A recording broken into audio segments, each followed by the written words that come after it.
State, the Chiefs of the Defense Staff and Service Chiefs, members of the Council of State, heads of sister security services, generals serving and retired, senior government officials, traditional leaders and eminent clergy, friends and family of the new graduates, ladies and gentlemen, friends of the media.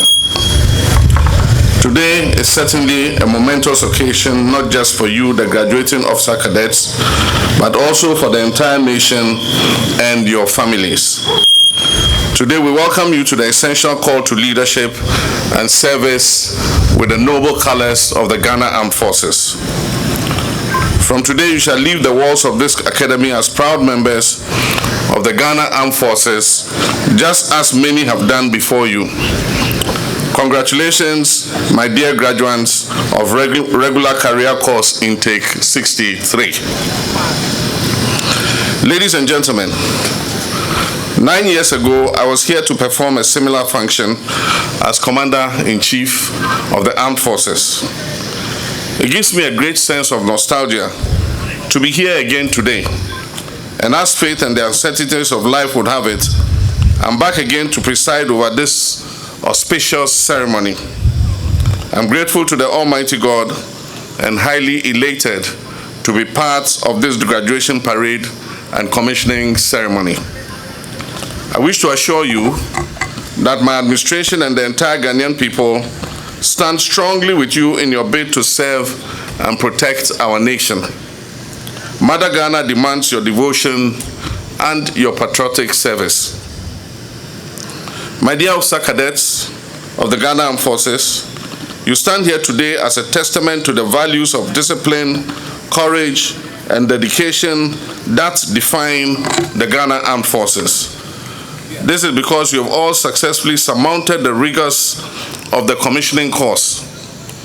You have endured the arduous physical and intellectual training.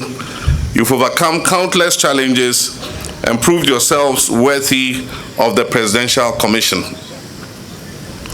It is worth admitting that the spectacular display you have put up this morning is evidence of the months of dedication and commitment to your training in the Ghana Military Academy. As a result, today we celebrate your achievements and look forward to the significant contributions you will make to our nation, to our sub-region, to our continent, and to the entire world. Ladies and gentlemen, the smart and well-coordinated drills and formations, as well as the prompt responsiveness of the contingent to the parade commander's orders, connote the high standard of training these resilient young men and women have gone through.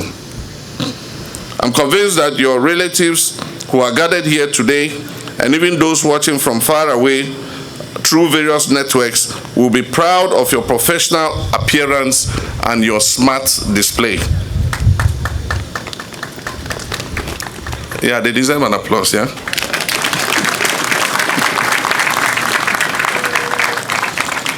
The credit also goes to the Armed Forces High Command and the Commandant of the Ghana Military Academy and his untiring instructors who through service, devotion, and sacrifice have turned these cadets from, I was going to say bloody civilians, from civilians, you didn't hear bloody, to the officers that they are becoming today. I know you call us bloody civilians. I see you as officers ready to contribute your quota to defending the territorial integrity of our country and to protecting our democracy. Certainly, the Ghana Military Academy has remained resolute and well-focused in achieving its mandate, notwithstanding some challenges it faces. This academy has a very rich history of training many of West Africa's great and famous military leaders. Talking about academics in relation to the Ghana Armed Forces, I'm particularly elated about the coming on stream of the National Defense University with a presidential charter.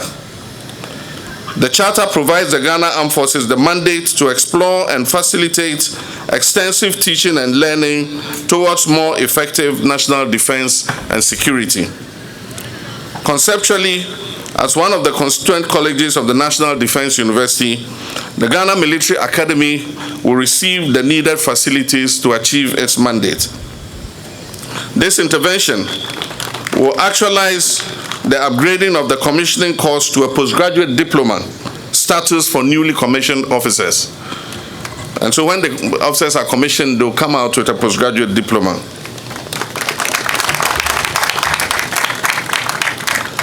I am committed to supporting the National Defense University to realize its full potential. This specialized institution will run strategic academic courses to support government's efforts for strategic higher education for qualified Ghanaians, civilians, and the military. The university will certainly be another opportunity to incorporate and mainstream military discipline and doctrine in our people, pursuing higher education with a view to accelerating our Reset Ghana agenda. Ladies and gentlemen, the Minister for Defense has informed me that the Ghana Military Academy, as we see today, has only undergone its first phase of expansion, and it is awaiting a second phase and even a third phase. In complementing the need to make the facilities more functional, I'll give attention to your urgent requirement for a sports complex with a modern gymnasium and a swimming pool.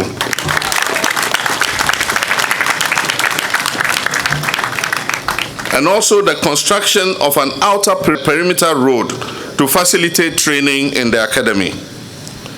Distinguished guests, our sub-region is affected by the scourge of terrorism. Terrorist attacks close to our northern border have become a regular feature. Ghana is also not immune from the influence and effects of the complex challenges posed by the global security environment. This is because globally non-state security actors are becoming, or in some instances, have already become central and pivotal. This situation requires a comprehensive approach to state security, and one cannot underestimate the importance of active participation of all our citizens in the security and stability of our state. As citizens of Ghana, we must recognize that the nature of contemporary threats that confront us demand that we do not perceive our security services as the exclusive institutions responsible for our safety and security. The complementary roles of individuals, organizations, and the government in national security is of critical importance. I urge our citizens in discharging this complementary duty of helping to safeguard our security not to behave like the shepherd boy in the famous fable who cried, "Wolf, wolf," when there was no wolf.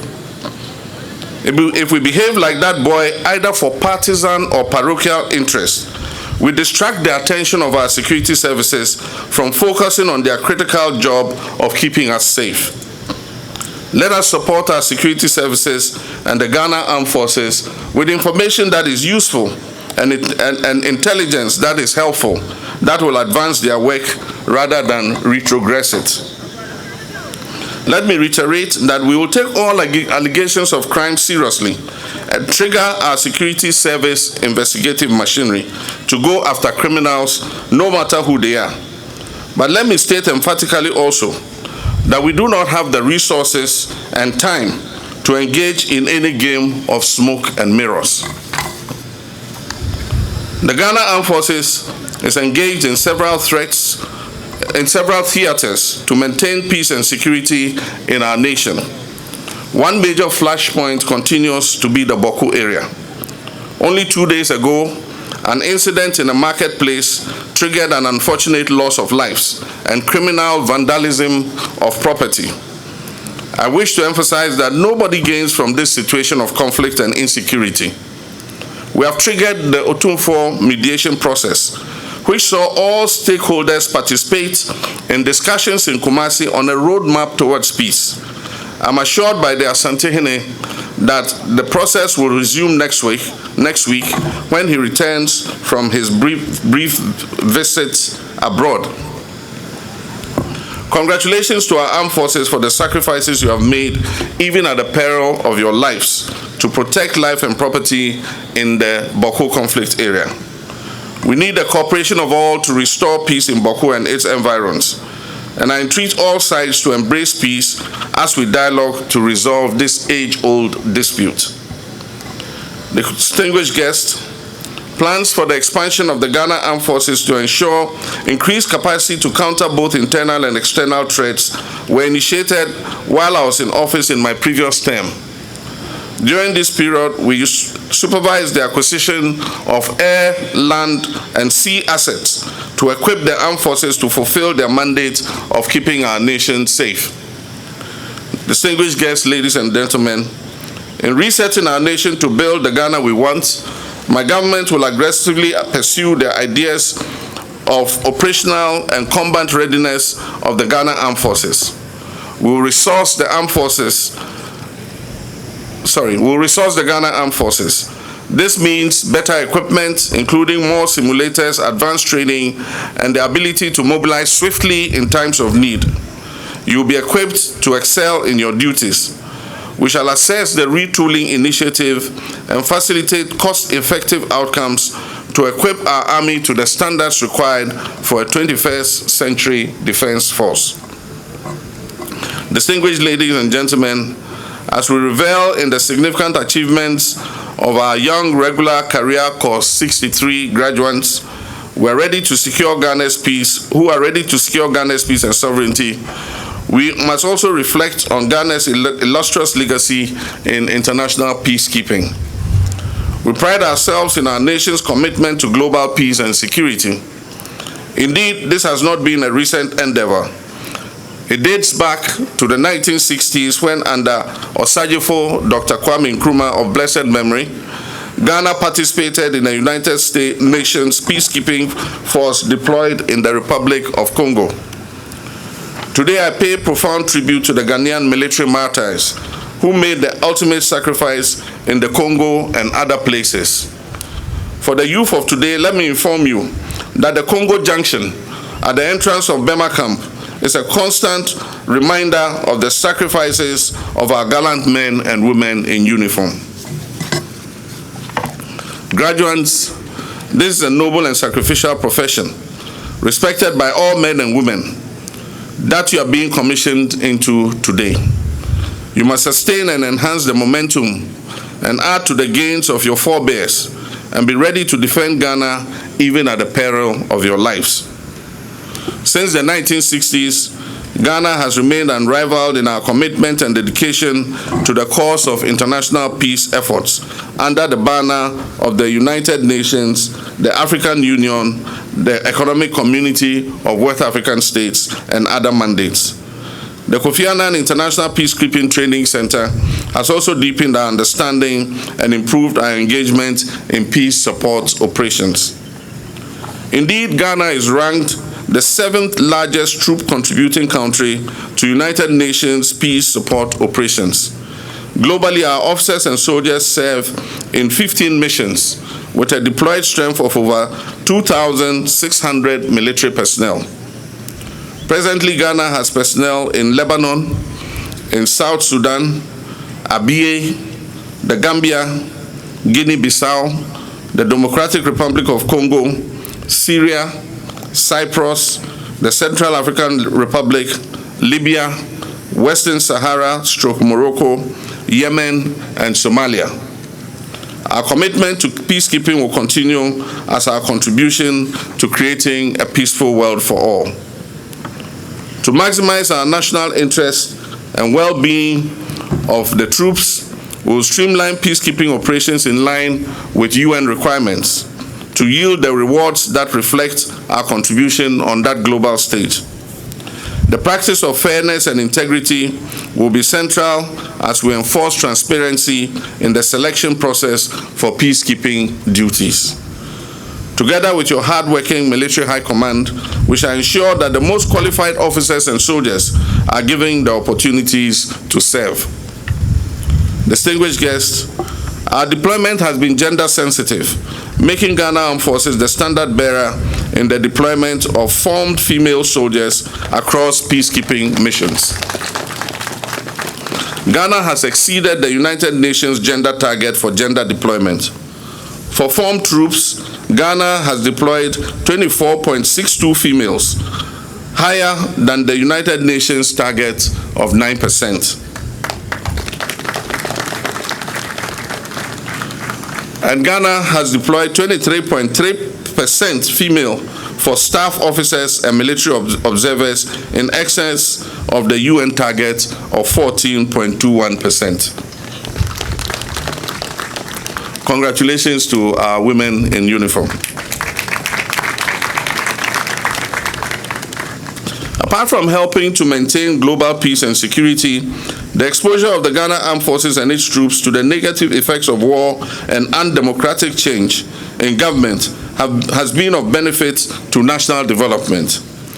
It is therefore in order that the Ghana Armed Forces continues to maintain its support for the Constitution and the state and the maintenance of our democratic system of government even in the face of coup d'etats across our sub-region. And that is why today, as Commander-in-Chief of the Ghana Armed Forces, on behalf of the people of Ghana, I have worn the uniform of the Ghana Navy to identify with our men and women in uniform. We are in solidarity with you, and we will support you every step of the way. To our graduating cadets, you are being commissioned at a time when the sub-region is facing security threats. These threats have the tendency to erode our collective security gains. I encourage you to remain resolute and committed as you work very hard to improve on the legacy left by your predecessors. Embrace that legacy and carry it forward with pride. Under my watch as the Commander-in-Chief of the Ghana Armed Forces, merit-based promotions hinged on competence and not connections will be the norm and not the exception. We will also expand opportunities for non-commissioned officers, NCOs, to access officer cadet training. I believe every soldier should have a fair chance to rise optimally through the ranks, and especially when they merit it. As a hallmark of my administration, exhibited across all sectors, will ensure professionalism and transparency within the Ghana Armed Forces. We will address the most pressing concerns of our troops, starting with the need for quality housing. We will focus on constructing new housing units in the barracks while refurbishing dilapidated and abandoned military accommodation across the nation.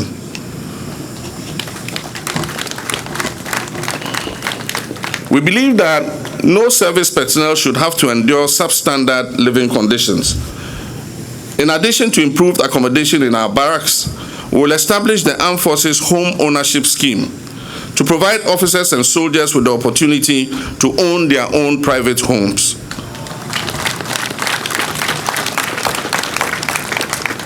This will provide our military families with the comfort and security that they deserve.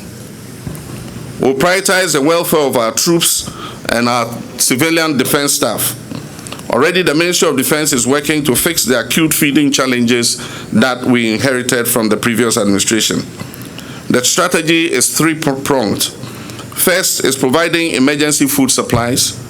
The second is paying food suppliers on time while retiring their outstanding debts we inherited. And the third is partnering the private sector to venture into mechanized farming under the Defense Industry Holding Company Limited. My dear military personnel and civilian staff, I am determined to systematically improve your conditions of service. DHOC will be one of our key planks in providing sustainable financing for the Ghana Armed Forces. Your sacrifices deserve recognition. For our retired personnel who have sacrificed so much for your nation, we ensure that your retirement benefits are paid promptly.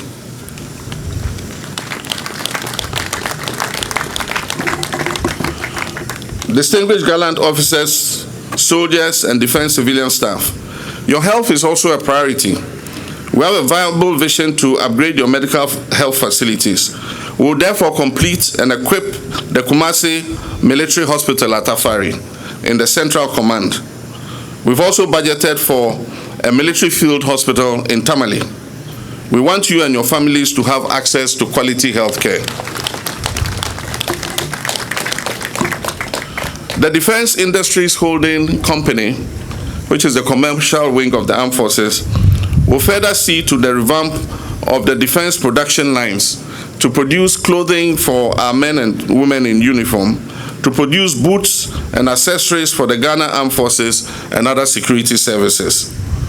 Within a 24-hour economy, the Engineer Corps will also be licensed to participate in commercial ventures for the Ghana government and will be paid for it. This will go alongside expanding and equipping the Engineer Corps to undertake national emergency projects. Your skills will not only protect the nation, but will also help support the 24-hour economy initiative. To the graduating cadets, today marks the beginning of a new chapter in your lives. You are no longer officer cadets. You shall soon be officers of the Ghana Armed Forces. The nation looks up to you with expectation, hope, and confidence. You are part of the future of our Ghana Armed Forces. Your actions will shape the destiny of our nation. Remember that leadership is neither about rank nor privilege. Leadership is about responsibility and service. I urge you to lead with integrity, courage, and compassion. I encourage you to be officers who inspire loyalty. I expect you to be leaders who earn respect and uphold the highest standards of professionalism. In your journey as serving officers, you will face challenges. However, I trust that with the resilience, determination, and skills that you have gained at this prestigious military academy, you will be well prepared for the task ahead. Distinguished guests, ladies and gentlemen, please join me to commend and congratulate the award recipients, especially Senior Under Officer Mustafa Salim Danabja, who has been adjudged the overall best cadet of regular career course 63, and also the overall best cadet in the Army faculty. Junior Under Officer Nakobu Abdul Hamid Muhammad, the overall best cadet in military skills. Junior Under Officer Kwatin Michael Ousu, the overall best cadet in academics. Junior Under Officer Loko Fred Akakra, the overall best cadet from the Naval Faculty. And Junior Under Officer okay, I said that already. Nakubu, okay, he got a second one. Nakubu Abdul Hamid Mohammed, the overall best cadet from the Air Faculty. The last but not the least, commendation goes to Commandant's Best Company, Abyssinia Company, for emerging as the overall best company during the period of training of Intake 63. To all the award winners, I say Aiko and endeavor to keep up the good work. Now, may I request all present here to please rise for the conferment of the Presidential Commission on the Graduating Officer Cadets.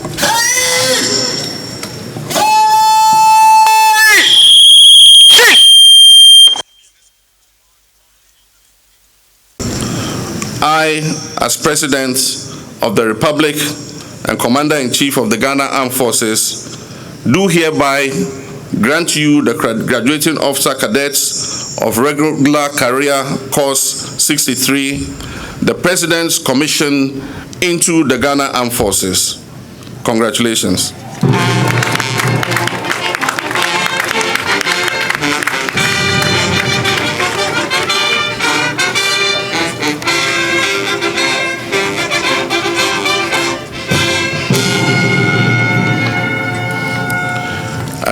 I wish each one of you success in your career. Remain patriotic, disciplined, and responsive at all times. Long live the Ghana Armed Forces. Long live the Ghana Military Academy. Long live our mother Ghana. May God bless us all, and thank you.